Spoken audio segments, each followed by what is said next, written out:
अचानक से एक दिन जब तुम सुबह सोकर उठो और तुम्हारा फेस तुम्हें शीशे में दिखाई ही ना दे, साथ ही तुम्हारा शरीर भी अदृश्य हो जाए, तो क्या करोगे? कुछ ऐसा ही होता है हमारी कहानी के मेन लीड माइकल के साथ। कहानी के स्टार्टिंग में हमें माइकल नाम का लड़का दिखाया जाता है जो साइकिलिंग करते हुए अपने स्कूल जाता है और क्लास में वो अपनी लॉन्ग टाइम क्रश स्टेला के पीछे बैठता है। आज स्टेला के घर पार्टी होती है। माइकल हमेशा छुप छुप कर स्टेला के फोटो और वीडियो बनाया करता था क्योंकि वो उसे बहुत पसंद करता था। तभी हम देखते हैं कि उसकी क्लास में एक पुलिस ऑफिसर जियोवाना आती है जो माइकल की माँ भी होती है। वो सभी को बताती है कि आप लोगों की क्लास का एक स्टूडेंट गायब है और वो काफी दिनों से नहीं मिल रहा है। अगर किसी को भी उसके बारे में कोई इन्फॉर्मेशन मिले तो वो पुलिस को जरूर बताए। ये कहकर वो जाने लगती है। तभी अचानक से माइकल की नाक से खून बहने लगता है, जिसे साफ करने के लिए माइकल वॉशरूम भागता है। वहाँ उसके पीछे बुली ग्रुप के कुछ लड़के पड़ जाते हैं जो उसे बहुत परेशान करते हैं। सीन शिफ्ट होता है जहाँ हमें दिखाया जाता है कि माइकल शाम को होने वाली पार्टी के लिए कॉस्ट्यूम खरीदने जाता है, लेकिन उसके पास बहुत कम पैसे थे, जिसकी वजह से शॉपकीपर उसे स्किनी कॉस्ट्यूम देता है और कहता है कि ये चाइनीज सुपर हीरो की कॉस्ट्यूम है। माइकल को वो कॉस्ट्यूम कुछ खास पसंद नहीं आती, लेकिन उसके पास और अधिक पैसे ना होने की वजह से वो उसे खरीद लेता है। तभी हम देखते हैं कि जियोवाना घर आती है और वो माइकल को उस कॉस्ट्यूम में बैठा देखती है, जो अपनी माँ से उस पार्टी में जाने के लिए मना करता है क्योंकि उसे लगता है कि वो कॉस्ट्यूम में अच्छा नहीं लगेगा। लेकिन जियोवाना उसे समझाती है कि तुम बहुत प्यारे लग रहे हो और उसे पार्टी में जाने के लिए मना लेती है।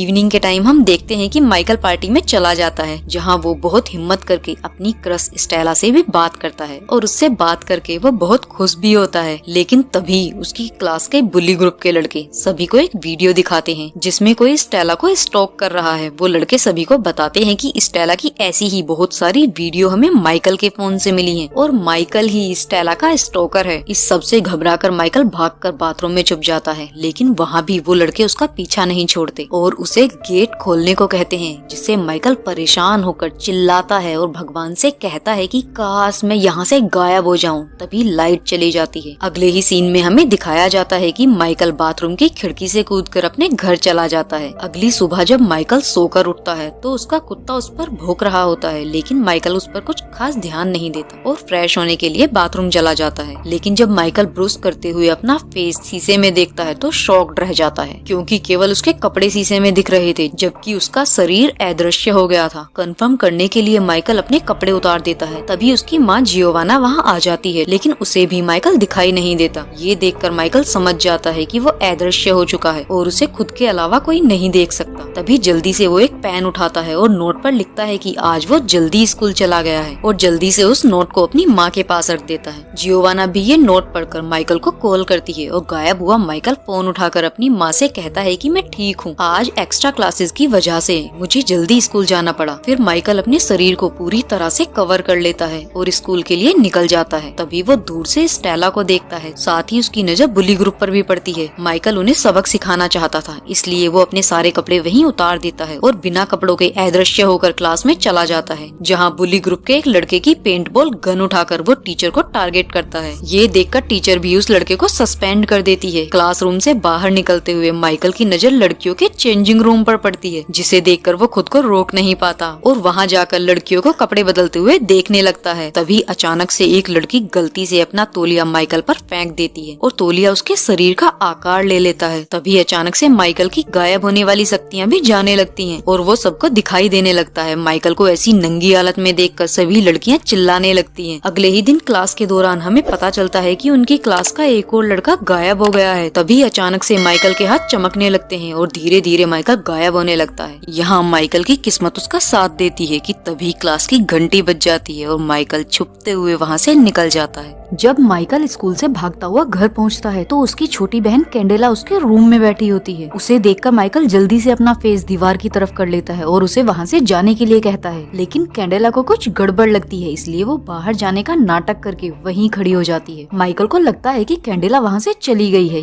ये सोचकर माइकल जैसे ही अपना मुफलर उतारकर टर्न होता है, उसे देखकर कैंडेला डर जाती है और जोर से चिल्लाने लगती है। माइकल उसे शांत करता है और समझाता है कि मुझे नहीं पता ये सब कैसे हुआ, लेकिन लेकिन चाइनीज सुपर हीरो कॉस्ट्यूम से मुझे ये सुपर पावर्स मिली हैं। कैडिला भी अपने भाई की बात समझ जाती है। उसके बाद माइकल गायब होकर इधर उधर घूम रहा होता है। तभी उसकी माँ जियोवाना घर आती है और वो फोन पर किसी से बात कर रही होती है। माइकल अपनी माँ की आवाज सुनकर उन्हीं के पास आकर बैठ जाता है, जहाँ अपनी माँ की बातों से उसे पता चलता है कि वो उनका रियल बेटा नहीं बल्कि अडॉप्टेड है, जिसे कुछ सालों पहले कोई उनके गेट के सामने छोड़कर चला गया था। माइकल ये सच जानकर बहुत दुखी होता है और दुखी होकर वहाँ से चला जाता है। दोस्तों, हमें सपोर्ट करने के लिए चैनल को सब्सक्राइब जरूर करें और वीडियो को लाइक करना ना भूलें। Thank you.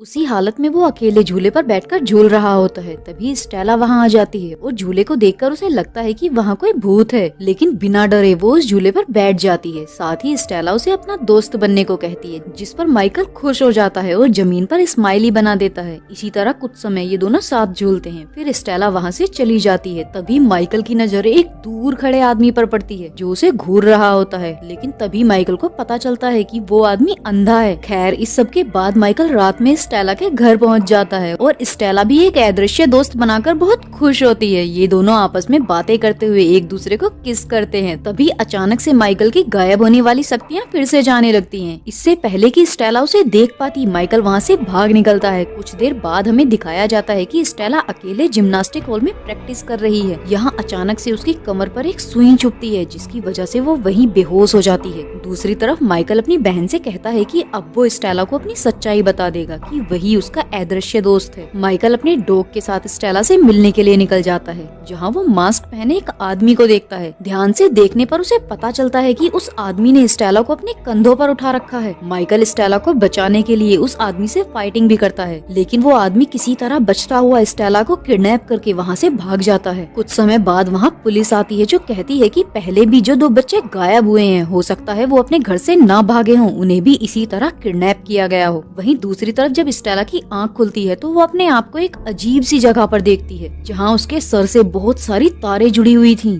जैसे उस पर कोई एक्सपेरिमेंट किया जा रहा हो। तभी हम देखते हैं कि इन किडनैपर्स में माइकल का एक टीचर भी मौजूद है, जो स्टेला पर कुछ टेस्ट कर रहा है। टेस्ट के बाद स्टेला को एक कमरे में ले जाया जाता है, जहाँ पर वो अपने दोनों क्लासमेट को देखती है जो पहले गायब हो चुके थे। अगले ही दिन हमें दिखाया जाता है, जहाँ माइकल समुद्र किनारे बैठकर स्टेला के बारे में ही सोच रहा होता है। तभी वो अंधा आदमी माइकल के पास आता है, जो उसके पूछने से पहले ही उसके सारे सवालों का जवाब दे देता है, जैसे कि वो आदमी माइकल का दिमाग पढ़ सकता हो। वो माइकल को बताता है कि मेरा नाम आंड्रेज है और मैं ही तुम्हारा असली पिता हूँ। माइकल उसकी बातों पर भरोसा नहीं करता, लेकिन तभी आंड्रेज माइकल को बताता है कि वो रूस के एक गाँव में रहता था, जहाँ न्यूक्लियर रेडिएशन के लीक होने से उसके गाँव के अधिकतर लोग मारे गए, लेकिन जो बच गए उनके अंदर अद्भुत शक्तियाँ आ गयी। इस बात का पता चलते ही रशियन आर्मी ने उन्हें हथियारों की तरह इस्तेमाल करना शुरू कर दिया और साथ ही उन सब पर तरह तरह के एक्सपेरिमेंट करना भी शुरू कर दिया। तभी आर्मी को एक टेस्ट से पता चलता है कि आंड्रेज और माइकल की माँ के अलावा वहाँ पर कोई भी कपल बच्चे पैदा नहीं कर सकता था। इस सब के बीच जब माइकल का जन्म हुआ तो जन्म से ही ऐसी अद्भुत शक्तियों के साथ पैदा होने वाला वो पहला बच्चा था, लेकिन माइकल के माँ बाप नहीं चाहते थे कि उस पर भी आर्मी ऐसे एक्सपेरिमेंट करे, जिसकी वजह से वो माइकल को अच्छा भविष्य देने के लिए उसे लेकर आर्मी कैंप से भाग जाते हैं। लेकिन जब आर्मी को इस बारे में पता चलता है तो वो सर्च ऑपरेशन स्टार्ट कर देती है, क्योंकि हम लोग एक साथ नहीं भाग सकते थे, इसलिए तुम्हारी माँ ने अपनी कुर्बानी दी और मुझे तुम्हारे साथ वहाँ से भेज दिया। साथ ही तुम्हारी माँ भी गायब हो गई और वो आज तक नहीं मिली है। मुझे लगा कि मैं अकेले तुम्हें अच्छा भविष्य नहीं दे पाऊंगा और अगर हम साथ रहे तो वो लोग हमें आसानी से ढूंढ लेंगे, इसलिए मैंने तुम्हें उस पुलिस ऑफिसर के घर के बाहर छोड़ दिया। माइकल के फादर आगे उसे बताते हैं कि मैं लोगों का दिमाग पढ़ सकता हूँ और जिस ऑफिसर के घर के बाहर मैंने तुम्हें छोड़ा था, मैं उसका दिमाग पढ़कर समझ गया था कि वो एक बहुत अच्छी औरत है। लेकिन अब आर्मी को पता चल गया है कि वो खास बच्चा इसी शहर में है। आंड्रेज माइकल से कहता है कि हम और अधिक बात नहीं कर सकते, क्योंकि वो मछुआरा आर्मी का एजेंट है। तभी वो मछुआरा आर्मी को फोन करने वाला होता है, लेकिन आंड्रेज बड़ी चालाकी से उस मछुआरे की याददाश्त को मिटा देता है और माइकल को एक सूट देता है, बताता है कि इसे पहनकर तुम गायब हो जाओगे। अगले ही सीन में हमें माइकल का टीचर दिखाया जाता है, जो शायद जानता था कि माइकल गायब हो सकता है। वो माइकल से बात करके कई राज उगलवाना चाहता था, लेकिन माइकल बहाना बनाकर वहाँ से भाग जाता है। दूसरी तरफ स्टेला को दिखाया जाता है जो वहाँ से बाहर निकलने का प्लान बनाती है और एक के ऊपर एक खड़े होकर वहाँ से बाहर निकल भी जाती है। साथ ही किसी की हेल्प मांगने के लिए वो इधर उधर देखने लगती है। तभी उसकी नजर एक सर्च लाइट पर पड़ती है। स्टेला को यकीन होता है कि उसका इनविजिबल फ्रेंड उसे ढूंढ रहा होगा, इसलिए वो सर्च लाइट में बिल्कुल वैसा ही स्माइली फेस बनाती है जैसा उनकी पहली मुलाकात में माइकल ने बनाया था। उसके स्माइली को देखकर माइकल समझ जाता है कि स्टेला कहाँ पर है। माइकल उसे बचाने के लिए वहाँ से निकल जाता है। तभी स्टेला पर एक गार्ड गन पॉइंट करता है। इधर माइकल भी गायब होकर उस बिल्डिंग में घुस जाता है और वहाँ अपने टीचर को कुछ लोगों के साथ देखता है जो उसकी माँ जियोवाना और आंड्रेज पर नजर रख रहे होते हैं, क्योंकि ये दोनों साथ मिलकर माइकल को ढूंढ रहे थे। तभी माइकल मौके का फायदा उठाकर उन सभी बच्चों को उस कमरे से बाहर ले आता है और उनके सामने आता है, जिसे देखकर ये सभी दंग रह जाते हैं। साथ ही स्टेला माइकल को देखकर खुश हो जाती है। माइकल इन सभी से बाहर निकलने को कहता है, लेकिन स्टेला माइकल से एक बूढ़े आदमी को बचाने का कहती है। माइकल भी स्टेला की बात मानकर उसके साथ उस बूढ़े आदमी को बचाने के लिए चला जाता है। तभी स्टेला एक जगह जाकर माइकल पर उल्टा गन पॉइंट कर देती है और उसे इन्हीं लोगों के बीच ले आती है जो माइकल को ढूंढ रहे थे। स्टेला अचानक से वहीं बेहोश हो जाती है। यहाँ हमें पता चलता है कि इस बूढ़े आदमी ने स्टेला और टीचर के दिमाग को अपने वश में किया था और इसी आदमी ने इन दोनों से ये सब करवाया था। आर्मी वाले यहाँ माइकल को लैब में ले जाने के लिए वहाँ से एक सबमरीन में ले जाते हैं, जहाँ माइकल को पता चलता है कि उसके पास गायब होने वाली शक्तियों के साथ साथ और भी बहुत सारी शक्तियाँ हैं, जिनका इस्तेमाल करके वो उन सभी गुंडों को वहीं मार देता है। साथ ही स्टेला और अपनी जान बचाकर अपनी शक्तियों से सबमरीन को समुद्र किनारे ले आता है, जहाँ बहुत सारे लोग उसका इंतजार कर रहे थे। माइकल खुश होता है और सबके सामने अपनी शक्तियों को दिखाने लगता है, जिस पर आंड्रेज माइकल के पास आकर उसे समझाता है कि इस तरह वो अपनी शक्तियों का प्रदर्शन नहीं कर सकता। माइकल भी अपने पिता की बात समझकर एक आखिरी बार स्टेला को किस करता है। इसके बाद आंड्रेज माइकल से वापस लौटने का वादा करके वहाँ उपस्थित सभी लोगों की याददाश्त मिटाकर वहाँ से चला जाता है। कुछ समय बाद हमें दिखाया जाता है कि सब कुछ पहले जैसा नॉर्मल हो गया है। साथ ही माइकल की रियल माँ को भी दिखाया जाता है, जो जिंदा होती है और किसी कारण की वजह से अपने पति से छिप रही होती है। और माइकल की एक जुड़वा बहन भी थी, जिसे माइकल की माँ आज भी ढूंढ रही है। इसी के साथ ये मूवी यहीं समाप्त होती है। अगर आप इसका सेकंड पार्ट देखना चाहते हैं तो हमें कमेंट बॉक्स में बताएं। साथ ही चैनल को सब्सक्राइब करना और बेल आइकन को प्रेस करना ना भूलें। Thank you for watching.